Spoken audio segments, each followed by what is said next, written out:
Salut à tous, je vous présente ma petite maman qui me sert de cobaye pour vous démontrer la méthode Kintsugi genou de premier niveau. Donc elle a été en capacité de réaliser tout l'entraînement. Donc suivez bien la progression. Donc marche arrière de 10 minutes avec les pointes de pied derrière le genou. On finit en extension complète de jambes. On enchaîne tout de suite avec les relevés tibiales. On maintient la position, pointe de pied relevée vers nous, 2 secondes minimum.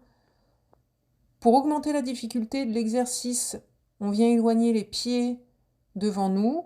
On doit être en mesure de réaliser 25 répétitions. Si au bout de 20, on a un peu de mal, on vient rapprocher les pieds du support pour diminuer la difficulté. Et si c'est possible pour nous, on va pouvoir également avancer le buste, dos droit, pour augmenter un petit peu la difficulté.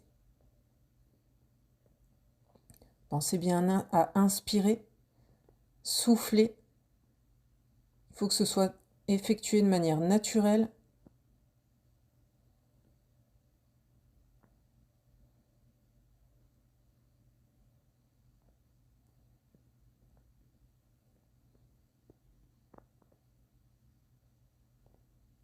Donc on garde bien les jambes tendues, les quadriceps engagés tout le long. Pas de genoux fléchis. Si c'est trop difficile debout, on trouve un banc, un lit ou un canapé et on vient faire nos relevés tibiales de cette manière-là. Je vous montrerai un peu plus tard des variantes où on peut charger dans cette position-là. Donc c'est une adaptation qui est bien utile dans certains cas. On essaye toujours de garder dos droit, d'inspirer par le nez, de souffler par la bouche en rentrant le nombril. On enchaîne ensuite avec nos relevés de mollets sur pointe de pied. Donc on est perpendiculaire au support. On essaye de maintenir d'ailleurs cette ligne droite, de maintenir le bassin rétroversé, donc les fessiers contractés vers l'avant. On vient chercher vers le haut. 2 secondes dans la position de contraction.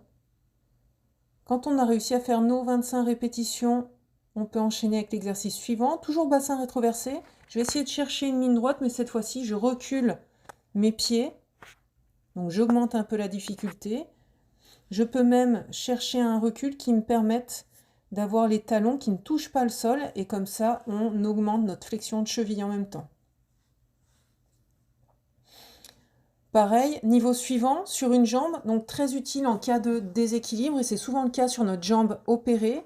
Donc je vous conseille, sur cette jambe normalement plus faible, de venir la travailler en premier, c'est-à-dire quand on découpe nos répétitions, par exemple si on en a 15 à faire, on va d'abord faire nos 5 premières répétitions sur notre jambe opérée, ensuite l'autre, et on reviendra sur notre jambe opérée, finir nos répétitions.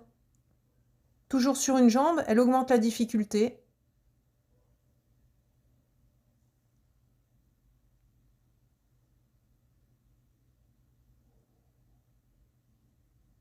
Et on ne passe pas aux exercices suivants tant qu'on n'est pas en capacité de faire les exercices précédents. C'est hyper important. Si on brûle les étapes, on risque de se blesser. Idem si on n'est pas dans la bonne posture. Donc le niveau suivant, donc là, elle a un petit peu de mal à garder la ligne cheville, hanche, épaule droite. Normalement, c'est ce qu'on devrait réussir à faire. Mais c'est pas évident, c'est la première fois qu'elle le faisait. Par contre, elle a bien cette flexion de genou qu'elle maintient, et sur la descente, elle va la contrôler, c'est-à-dire qu'elle va contrôler la descente avec ses quadriceps. C'est tout l'intérêt de cet exercice-là. Donc être en mesure de faire une flexion, genou fléchi. Ensuite, on passe au niveau supérieur. Une jambe après l'autre, donc là elle maintient bien mieux le bassin rétroversé et on voit qu'elle est perpendiculaire au support. Et elle ralentit la descente, elle contrôle. Le dernier exercice de base, toujours le même positionnement, le corps est droit, les genoux sont alignés, la jambe tendue devant est un indicateur que la flexion de genou est faite. On contrôle la descente, quand on touche avec le talon, on remonte. Toujours 25 répétitions à faire. À vous!